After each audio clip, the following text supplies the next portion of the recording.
Mobile mobile ভাই আজকে আমরা এখানে তাদের কাছে তাদের যে স্প্রেডশিট আমাদের কাছে তারা দিয়েছিলেন সেটার সাথে আমরা কিছু লিখিত টকিং পয়েন্টস যেটা বলতে পারি আমরা সেটা তাদের কাছে দিয়েছিলাম। সেখানে আমাদের মূল প্রশ্ন ছিল তিনটা। 1 নম্বর প্রশ্ন ছিল যে জুলাই চার্টার হবে ঐক্যমত্যের ভিত্তিতে, অর্থাৎ তারা যে আমাদের কাছে স্প্রেডশিট দিয়েছেন 166টা পয়েন্টসে 5টা কমিশনে 166টা প্রশ্নে, সেটার ভিত্তিতে জুলাই চার্টার হবে।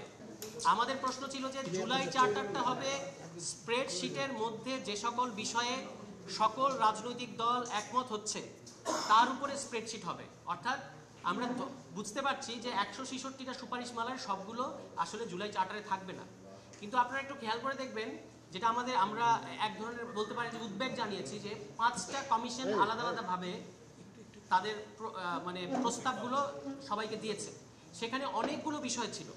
এখন সেখান থেকে কনসাইজ করেই কিন্তু 166টা স্প্রেডশিট এসেছে, সেখান থেকে আরও কনসাইজ করে জুলাই চার্টার আসবে। তাহলে আমাদের প্রশ্ন ছিল যে এই যে এত কনসাইজ করার পরে যেগুলো গুরুত্বপূর্ণ কিন্তু বাদ পড়ে যাচ্ছে সেগুলো আমরা কেন বাদ দিচ্ছি? শুধুমাত্র ঐক্যমত্য হচ্ছে না। এখন ঐক্যমত্য আসলে তো প্রত্যেকের যার যার রাজনৈতিক অবস্থান থেকে তৈরি হয়। তা আমরা তাদের কাছে জিজ্ঞেস করেছি যে এত গুরুত্বপূর্ণ যে সমস্ত প্রস্তাব আসবে কিন্তু জুলাই চার্টারে অন্তর্ভুক্ত হবে না সেগুলোর ব্যাপারে কমিশন কি ভাবছে। এটা ছিল আমাদের 1 নম্বর আজকের জিজ্ঞাসা।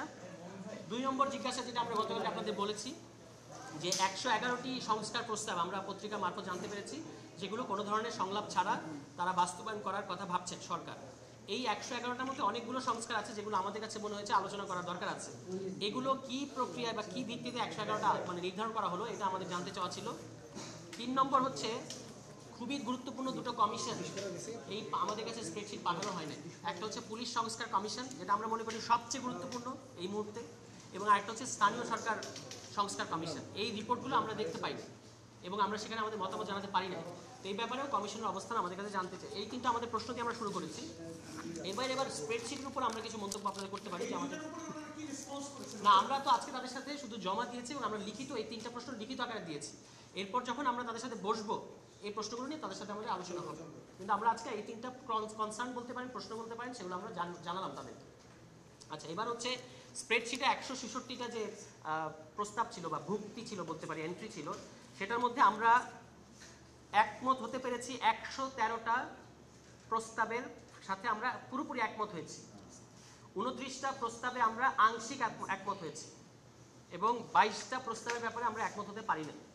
এখানে উল্লেখ থাকে যে এই যে একমত হয়েছে 113টা এবং আংশিক হয়েছে 29টা, আংশিক এবং সবটা মিলিয়ে বলতে গেলে 142টাতে আমরা একমত এবং আংশিক একমত হয়েছি। অনেকগুলোর ক্ষেত্রে এরকম হয়েছে যে একমত হওয়ার পরেও আমরা অনেকগুলো মন্তব্য করেছি, যে পাশে যে মন্তব্য কর। আংশিক একমতের ক্ষেত্রেও যেখানে আমাদেরকে বেশি মন্তব্য করতে হয়েছে সেখানে আমরা আংশিক একমত টিক দিয়ে তারপর আমাদের মতামতটা রেখেছি এভাবে। আর যেগুলো একমত হই নেই সেগুলো আমরা কেন একমত হই নেই সেখানে অল্প যেটুকু জায়গা আছে তার মধ্যে লিখেছি। সামনে যখন আমরা আরও বসবো তখন সেগুলো ব্যাপারে আরও ডিটেলস আমরা তাদেরকে বলবো। তো এই হচ্ছে, আমি একটু আবারও রিপিট করি যে 113টা প্রস্তাবে আমরা সরাসরি একমত হয়েছি, 29টার মধ্যে আমরা আংশিক একমত হয়েছি, 22টা প্রস্তাবে আমরা একমত হইনি। আচ্ছা, এবার আমাদের কিছু গুরুত্বপূর্ণ অনেকগুলো মন্তব্য আমরা করেছি, তার মধ্যে যেগুলো একদম বেশি জরুরি মনে করছি সেগুলো আপনাদেরকে আমরা জানাচ্ছি। যেমন তারা বলেছেন যে রাষ্ট্রভাষা, তো রাষ্ট্রভাষা বাংলা, এটার ব্যাপারে আমাদের আপত্তি নাই, কিন্তু আমরা বলেছি এটা it should be official language, দাপ্তরিক ভাষা হওয়া উচিত। কথাটা রাষ্ট্রভাষা না, দাপ্তরিক ভাষা। দাপ্তরিক ভাষা এক বা একাধিক হবে কিনা সেটা অন্য আলোচনা, কিন্তু কথাটা হওয়া উচিত দাপ্তরিক ভাষা। আপনি পৃথিবীতে দেখবেন, ইন্ডিয়ায় দেখবেন দাপ্তরিক ভাষা, অফিসিয়াল ল্যাঙ্গুয়েজ, এটা রাষ্ট্রভাষা হয় না কথাটা। ওনারা প্রস্তাব করেছেন এবং আমরা একমত হয়েছি বাংলাদেশের নাগরিক বাংলাদেশী হিসেবে পরিচিত হবেন, যেটা বিদ্যমান সংবিধানে 2 রকম করে আছে, যে জনগণ বাঙালি আর নাগরিকরা বাংলাদেশি। এইটাকে ওনারা এক লাইনে এনেছেন যে বাংলাদেশের নাগরিকগণ বাংলাদেশী হিসেবে পরিচিত হবেন। আমরা এটার সাথে একমত হয়েছি। পাশাপাশি আমরা মন্তব্য করেছি যে বিভিন্ন যে জাতিসত্তা আছে বাংলাদেশে তাদের সাংবিধানিক স্বীকৃতি থাকতে হবে এবং মৌলিক অধিকার, তারা বলেছেন যে মৌলিক অধিকারের যে অংশটা 2য় এবং 3য় ভাগকে মিলিয়ে তারা মৌলিক অধিকার ও স্বাধীনতা নামকরণ করেছেন এটাকে। আমরা বলেছি এটা হওয়া উচিত, এখানে আরও থাকা উচিত প্রাণ প্রকৃতির সুরক্ষা, এটা মৌলিক অধিকার হিসেবে অন্তর্ভুক্ত করা প্রয়োজন। মৌলিক অধিকারের সীমা, এখানে প্রত্যেকটা মৌলিক অধিকারের ক্ষেত্রে আলাদা আলাদা সীমা দেওয়া আছে, তারা একটা সাধারণ সীমা করার কথা ভেবেছেন। আমরা বলেছি সাধারণ সীমা নির্ধারণের ক্ষেত্রে সর্বোচ্চ আদালতের এখতিয়ার সুনির্দিষ্ট করতে হবে, যে এই আদালতের এখতিয়ারটা কীরকম হবে সেটা স্পেসিফিক করতে হবে। আপনারা দেখেছেন যে তারা একটা প্রস্তাব করেছেন যে 10% প্রত্যেকটা দলকে 10% তরুণ তরুণী মনোনয়ন দিতে হবে নির্বাচন। আমরা বলেছি যে তরুণ তরুণী বিবেচিত হবার যে সর্বোচ্চ বয়স সীমাটা কত সেটা নির্দিষ্ট করতে হবে। সেক্ষেত্রে আমরা বলেছি যে 35 বছর বয়সকে আমরা তরুণ তরুণী পর্যন্ত ধরতে পারি, মানে ধরা উচিত হবে, মানে সর্বোচ্চ বয়স সীমাটা 35। গতকালকে আমরা এটা আপনাদেরকে বলেছি যে 21 না 23, যে ন্যূনতম প্রার্থী হবার যে বয়স 21 না, আমরা বলেছি 23 হওয়া উচিত। ডেপুটি স্পিকার তারা 2 জন প্রস্তাব করেছেন, আমরা বলেছি 1 জন হয় যথেষ্ট এবং এটা বিরোধী দল থেকে হওয়া উচিত। প্রধানমন্ত্রী, সংসদ নেতা এবং মানে দলীয় প্রধান একই ব্যক্তি যেন না হয় এটা প্রস্তাব তারা করেছেন। আমরা বলেছি এটা ঠিক আছে, কিন্তু প্রধানমন্ত্রী ও সংসদ নেতা একই ব্যক্তি হতে পারেন, তবে এক্ষেত্রে প্রধানমন্ত্রী হবেন মন্ত্রীদের মধ্যে ফার্স্ট অ্যামাং দ্য ইকুয়ালস। এখন যেমন তিনি মন্ত্রীদের প্রধান, আমরা বলছি তিনি ওই মন্ত্রিসভার মধ্যে প্রথম ব্যক্তি, মানে সবার মধ্যে প্রথম, ফার্স্ট অ্যামাং দ্য ইকুয়ালস। এর বাইরে তার কোনো আলাদা প্রধানের যে স্ট্যাটাস সেটা না থাকুক, তাহলে আর এই যে প্রধানমন্ত্রী ও সংসদ নেতা একই ব্যক্তি হতে বাধা থাকবে না। তারা বলেছেন অর্থ বিল ছাড়া দলীয় সিদ্ধান্তের বাইরে মতামত দেওয়া যাবে। আমরা বলেছি এর পাশাপাশি দলের বিরুদ্ধে যে অনাস্থা ভোট, এটার ক্ষেত্রে এটাও অন্তর্ভুক্ত করা উচিত, অর্থাৎ অর্থ বিল এবং দলের বিরুদ্ধে অনাস্থা ভোট ছাড়া অন্যান্য সকল ক্ষেত্রে স্বাধীন মতামত দিতে পারবেন সংসদ সদস্যরা। আরেকটা যেটা আমাদের জন্য খুবই গুরুত্বপূর্ণ, আপনারা জানেন যে 2 হাউসের প্রস্তাব এসেছে, দ্বিকক্ষ বিশিষ্ট পার্লামেন্ট। এক্ষেত্রে আমরা বলেছি যে উচ্চ কক্ষের প্রার্থী এটা আপনাকে নির্বাচনের আগেই ঘোষণা করতে হবে, যেটা অন্যান্য দলগুলো চাচ্ছে না।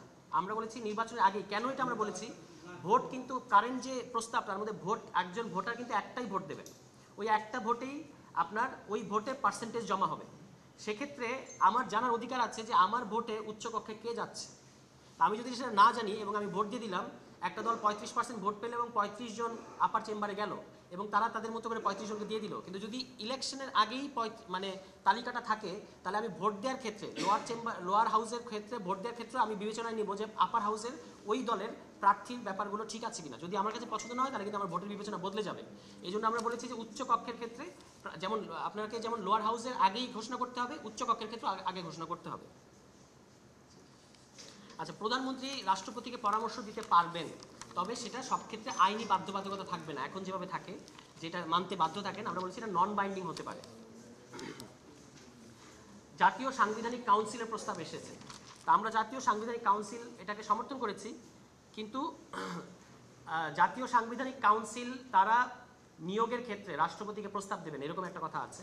আমরা বলেছি যে নিয়োগটা এনসিসি এই সিদ্ধান্তে পৌঁছানোর ক্ষেত্রে তাদের যে সদস্য সংখ্যা 9 জন, এই সদস্যদের 2/3 ভোটে যেন এটা সিদ্ধান্তটা হয়। অন্তর্বর্তী সরকারের একটা বিধান আছে, আমরা বলেছি যে এটাকে হতে হবে নির্বাচনকালীন অন্তর্বর্তী সরকার, মানে কথাটা হতে হবে নির্বাচনকালীন অন্তর্বর্তী সরকার। সেক্ষেত্রে আমি সুনির্দিষ্টভাবে বুঝতে পারবো যে তাদের কাজ শুধুমাত্র একটা নির্বাচন আয়োজন করা, এর বাইরে অন্যান্য যে কোনো অ্যাম্বিশন আসলে তাদের জুরিসডিকশনের বাইরে বলে বিবেচিত হবে। আচ্ছা, এরপর হচ্ছে একটা পর্যায় পর্যন্ত সামনে নির্বাচন, এই নির্বাচন তারপরে নির্বাচন আমরা তত্ত্বাবধায়ক সরকার কিংবা অন্তর্বর্তী সরকারের অধীনে করতে পারি, কিন্তু আমরা বলেছি একটা পর্যায়ে এনসিসি জাতীয় সাংবিধানিক কাউন্সিল তারাই এই দায়িত্ব নিতে পারে। যদি নির্বাচন কমিশন থাকে এবং এনসিসি থাকে তাহলে আলাদা করে এই নির্বাচনকালীন তত্ত্বাবধায়ক ব্যবস্থা থাকার দরকার নাই। ওইটা আমরা কিভাবে এই ফরমেশনটা হবে সেটা আমরা মন্তব্যের ঘরে পরিষ্কার করে জানিয়ে দিয়েছি। এবং এই নির্বাচনকালীন অন্তর্বর্তী সরকার এটার মেয়াদ আমরা নির্বাচন কমিশন বলেছে সম্ভবত 4 মাস, সংবিধান সংস্কার কমিশন বলেছে 3 মাস, আমরা বলেছি এটা 70 থেকে 75 দিন হয় যথেষ্ট। যদি নির্বাচন কমিশন অ্যাক্টিভ থাকে, কারণ সবসময় নির্বাচন কমিশন প্রস্তুত থাকে নির্বাচন করার জন্য, পাশাপাশি সাংবিধানিক কাউন্সিল আছে, সেক্ষেত্রে 70 থেকে 75 দিনের মধ্যে নির্বাচন আয়োজন করা মানে সম্ভব হবে বলে আমরা মনে করি। এনসিসি যখন আপনি খেয়াল করবেন যে একটা সরকারের পরে আরেকটা সরকার আসার আগ পর্যন্ত যে মধ্যবর্তী টাইমটা, এই সময় তো এনসিসি থাকবে, এবং আমরা বলেছি যে এনসিসির বিরুদ্ধে যদি কোনো অভিযোগ ওঠে সেক্ষেত্রে সেটা তদন্ত করতে পারবে সুপ্রিম জুডিশিয়াল কাউন্সিল। বিচার বিভাগের স্বাধীনতার ক্ষেত্রে আমরা বলেছি যে আর্থিক স্বাধীনতার কথা এসেছে, প্রস্তাব করেছেন, আমরা মনে করি এটা ভালো প্রস্তাব, কিন্তু বিচার বিভাগের স্বতন্ত্র সচিবালয় প্রতিষ্ঠা করতে হবে। জরুরি অবস্থার ক্ষেত্রে আমরা বলেছি যে সংসদ চলাকালীন যদি জরুরি অবস্থা জারি করার মতো পরিস্থিতি দেশে আসে, তাহলে উভয় কক্ষের সংখ্যাগরিষ্ঠ মতামতের ভিত্তিতে জরুরি অবস্থা জারি করতে হবে। নির্বাচনকালীন অন্তর্বর্তী সরকারের সময় জরুরি অবস্থা জারি করা যাবে না, যে কোনো পরিস্থিতি হোক, কারণ এই সময় এটা খুব গুরুত্বপূর্ণ সময়, তখন শুধু নির্বাচন আয়োজন করতে হবে। আচ্ছা, নির্বাচন কমিশন এবং সংবিধান সংস্কার কমিশন উচ্চ কক্ষের সিট অ্যালোকেশনের ব্যাপারে নির্বাচন কমিশন বলেছে 3% 3% ভোট পেলে তার ভিত্তিতে আপনাকে আসন দেওয়া হবে। আর সংবিধান সংস্কার কমিশন বলেছে 1%। তা আমরা বলেছি এটা 1%ই ঠিক আছে, 3% দরকার নেই। আচ্ছা, ওনাদের আরেকটা প্রস্তাব আছে যে প্রত্যেক দলের প্রাপ্ত আসনের মধ্যে 50% নির্দলীয় এবং 30% নারী অন্তর্ভুক্ত করতে হবে। মানে উচ্চকক্ষে এক একটা দল যতগুলো আসন পাবে তার মধ্যে 50% দিতে হবে নির্দলীয় ব্যক্তিদেরকে, 30% দিতে হবে নারীদেরকে। আমরা বলেছি যে যেহেতু লোয়ার হাউসে 100 জন নারী সংসদ সদস্য যাচ্ছে, সেক্ষেত্রে এই প্রপোর্শনটা নির্দলীয় ব্যক্তি 50% না 33% হওয়াই যথেষ্ট, এবং নারী 25% হওয়াটাই যথেষ্ট আপার হাউসে। উচ্চকক্ষের সদস্যদের মানে সর্বনিম্ন বয়স তারা 35 বছর প্রস্তাব করেছেন। আমরা বলেছি এটা 33 করা দরকার, এবং তারা একটা শিক্ষাগত যোগ্যতা দিয়েছেন যে স্নাতক। আমরা বলেছি তারাই আবার বলেছেন কিন্তু যে পিছিয়ে পড়া জনগোষ্ঠীর প্রতিনিধিত্ব উচ্চকক্ষে থাকতে হবে। সেক্ষেত্রে আমরা বলেছি শিক্ষাগত যোগ্যতার বারটা উঠিয়ে দিতে হবে। স্থানীয় সরকার নির্বাচন করবে নির্বাচন কমিশন, এবং সেটা তারা বলেছেন যে জাতীয় নির্বাচনের আগে হবে। আমরা বলেছি এটা দরকার নেই, এটা বছর জুড়ে হতে হবে। আর দুদকের ক্ষেত্রে ন্যায়পাল নিয়োগের বাধ্যতা থাকতে হবে। দুদক কমিশনার নিয়োগের ক্ষেত্রে কিছু প্রতিষ্ঠানে 15 বছর চাকরির অভিজ্ঞতার কথা তারা বলেছেন। আমরা বলেছি 10 বছর থাকলেই চলবে। বিচার বিভাগের ক্ষেত্রে সুপ্রিম কোর্ট এবং অধস্তন আদালতের বিচারক এবং সকল আদালতের সহায়ক কর্মকর্তা কর্মচারীদের সম্পত্তির বিবরণ ও প্রকাশ 3 বছর অন্তর অন্তর প্রকাশ করার কথা তারা বলেছেন। আমরা বলেছি প্রতি অর্থ বছরে, মানে প্রত্যেক কর অর্থ বছর যেটা আপনাকে করের হিসাব দিতে হয় তখনই এটা দিতে হবে প্রত্যেক বছর। জনপ্রশাসনের ক্ষেত্রে তারা প্রস্তাব করেছেন যে জেলা ম্যাজিস্ট্রেটের মামলা গ্রহণের ক্ষমতা থাকা দরকার। আমরা বলেছি এটার কোনো দরকার নাই, কারণ বিচার বিভাগ ছাড়া বিচারিক ক্ষমতা বিচার বিভাগের বাইরে অন্য কোনো পেশাজীবীদের হাতে থাকা উচিত হবে না। পাবলিক সার্ভিস পুনর্গঠন কমিশন প্রস্তাব করেছেন তারা। সেক্ষেত্রে আমরা বলেছি আরও সুনির্দিষ্ট হওয়া দরকার এভাবে যে জেনারেল সার্ভিসগুলোর জন্য একটি জেনারেল সার্ভিস কমিশন, কারিগরি সার্ভিসগুলোর জন্য একটি কারিগরি সার্ভিস কমিশন, এবং শিক্ষা সার্ভিস কমিশন আলাদা করা যেতে পারে। শিক্ষা ও স্বাস্থ্য। সংসদের স্থায়ী কমিটির সভাপতি পদে বিরোধী দলের সদস্যদের নিয়োগ দেওয়ার কথা বলেছেন। এটা জনপ্রশাসনের প্রস্তাব এসেছে। আমরা বলেছি আমরা নীতিগতভাবে এটার সাথে একমত, কিন্তু এটা জনপ্রশাসনের এখতিয়ারের মধ্যে পড়ে বলে আমরা মনে করি না এই প্রস্তাবটা। একটা জিনিসের আমরা খুব ঘোরতর বিরোধিতা করেছি জনপ্রশাসন সংস্কারের, সেটা হচ্ছে প্রাদেশিক শাসন ব্যবস্থা। আমরা বলেছি এই ধারণা বিপজ্জনক, সুতরাং এটা নিয়ে কোনো আলোচনারই দরকার নেই, এটা পত্রপাঠ বিদায় করে দেওয়া দরকার। এটা বাংলাদেশের জন্য ভালো কিছু হবে না। জেলা পরিষদ বিলুপ্তির কথা এসেছে প্রস্তাব। আমরা বলেছি জেলা পরিষদ থাকা প্রয়োজন। পৌরসভার চেয়ারম্যানরা ওয়ার্ড মেম্বারদের ভোটে নির্বাচিত হবে, এরকম একটা কথা এসেছে। আমরা বলছি না, পৌরসভার চেয়ারম্যানরা সরাসরি যে ভোটে সেভাবে নির্বাচিত হতে হবে। উপজেলা পরিষদের ভাইস চেয়ারম্যান পদটি বিলুপ্তির কথা এসেছে। আমরা বলেছি এই পদটা থাকা দরকার। ইউনিয়ন পরিষদের নির্বাচনে আমরা মনে করেছি প্রত্যক্ষ ভোটের বিধান থাকা দরকার। স্বতন্ত্র ভূমি আদালত, এখানে একটা জিনিস উল্লেখ করা আপনাদের জন্য প্রাসঙ্গিক হবে, তাহলে আপনাদের জন্য সুবিধা হবে, যে আমরা সবচেয়ে বেশি দ্বিমত বা একমত হইনি আসলে জনপ্রশাসন সংস্কারের সাথে, এই কমিশনের সাথে। তাদের 12টা প্রস্তাবের সাথে আমরা একমত হয়েছি, 11টার সাথে আমরা একমত হতে পারি নাই, 3টার সাথে আংশিক একমত হয়েছি। এখন তারা স্বতন্ত্র ভূমি আদালতের কথা বলেছেন। তো সেই ক্ষেত্রে আমরা বলেছি বিভাগীয় পর্যায়ে ভূমি আদালত স্থাপন করা হলে তার অধস্তন ও উচ্চ আদালত কি হবে তা সুস্পষ্টভাবে ব্যাখ্যা করা হয়নি, সুতরাং আমরা এটার সাথে একমত হতে পারিনি। আরেকটা যেটা প্রস্তাব সর্বশেষ, মন্ত্রী প্রতিমন্ত্রীদের পিএস এবং এপিএস নিয়োগের ক্ষেত্রে তারা বলেছেন সিভিল সার্ভিসের বাইরে মন্ত্রীদের অভিপ্রায় বা সম্মতিক্রমে বাইরে থেকে নিয়োগ দেওয়া যেতে পারে। আমরা বলেছি এতে করে রাজনীতিকরণ ঘটার ব্যাপক সম্ভাবনা আছে, সুতরাং এটা আমরা একমত না এই প্রস্তাবের সাথে। মোটামুটি এগুলোই ছিল আমাদের, যেগুলো আমরা মন্তব্য যেগুলো করেছি এগুলোই ছিল। আর বাকিগুলো তো কি কি বিষয়ে আমরা একমত হয়েছি বা হই নাই সেইগুলোর কিছু কিছু বিষয় আছে। তো আপনাদের যদি কোনো প্রশ্ন থাকে সেগুলো আমরা বলতে পারি। রাইট, এটা একটা গুরুত্বপূর্ণ প্রশ্ন। গতকালকে আমরা এই ব্যাপারে বলেছি, আজকেও বলি। আমরা 6টা পদ্ধতি বলা আছে কি কিভাবে, আপনারা দেখেছেন যে গণভোট, আবার নির্বাচনের আগে গণভোট, নির্বাচনের পরে গণভোট, নির্বাচন পরবর্তী সংসদ, গণপরিষদ কাম পার্লামেন্ট, এরকম 6টা প্রস্তাব আছে। আমরা দুটো প্রস্তাব এবং আছে অধ্যাদেশের মাধ্যমে।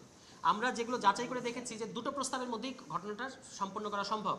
একটা হচ্ছে অধ্যাদেশের মাধ্যমে। আমরা আগে ঠিক করেছি যে কোন প্রস্তাবগুলোর সাথে সংবিধানের সম্পর্ক নাই, যেগুলো সংবিধান সম্পর্কিত না সেগুলো নির্বাচনের আগে অধ্যাদেশ দ্বারা এই সরকারই করতে পারবে। আর যেগুলো সংবিধান সম্পর্কিত সেগুলোর জন্য গণপরিষদ নির্বাচন, আসন্ন নির্বাচনটা গণপরিষদ নির্বাচন, যেটা আমাদের আগের পজিশন, সেটাই আমরা আবার পুনর্ব্যক্ত করেছি যে এটা গণপরিষদের মধ্য দিয়ে এই সংবিধান সম্পর্কিত সংস্কারগুলো বা পরিবর্তনগুলো হওয়া দরকার।